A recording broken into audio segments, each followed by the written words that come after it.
On January 20th, our nation witnessed the peaceful transfer of power with the inauguration of a new president.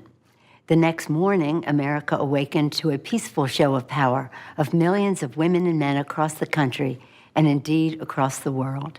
Congratulations to the courageous organizers of the Women's March who enabled women and their families to demonstrate our values, our unity, and our good spirit in crowds that dwarfed the inaugural turnout.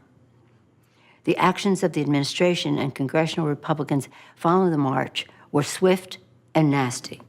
The president reinstated an international gag rule that silences even the discussion of women's reproductive choices. And House Republicans passed and expanded an even more dangerous version of the Hyde Amendment. The week of the inauguration, though, we also observed Martin Luther King Day. Dr. King always challenged Americans to recognize the connection between the ballot, legislation, and their lives. This week starkly demonstrated that connection. Women have marched for progress. Now they must run for office. Nothing is more wholesome to government and politics than the increased participation of women.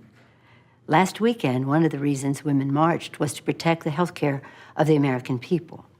Sadly, Republicans, instead of focusing on raising wages and creating jobs, their first actions this year moved to repeal the Affordable Care Act, planning to slash and burn Medicaid and to destroy the sacred Medicare guarantee that has protected generations of seniors, unleashing the long-standing Republican plan to let Medicare wither on the vine. The Affordable Care Act has made immense progress in each of the goals it set forth: improving quality of care, expanding access, and lowering cost. The Republicans' plan won't make America great again. It will make America sick again. The facts are these. The Congressional Budget Office, whose director was appointed by a Republican speaker, has documented the dire consequences of repealing the ACA. The number of uninsured Americans will increase by 18 million in the first year alone, surging to 32 million by 2026. The cost of premiums for Americans in the individual market will double in the same time with the repeal of the Affordable Care Act. Protecting the Affordable Care Act is not just about the 20 million newly insured Americans.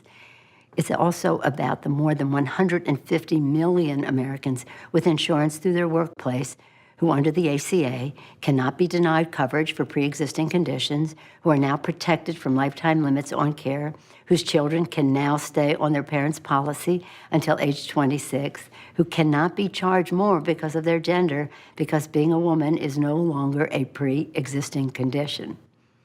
It's about fighting for children like Zoe Madison Lynn, born with severe congenital heart defect in May of 2010. She faced her first of 3 open heart surgeries at 15 hours old. And by 6 months old, Zoe was halfway to the lifetime limit her insurer placed on her care.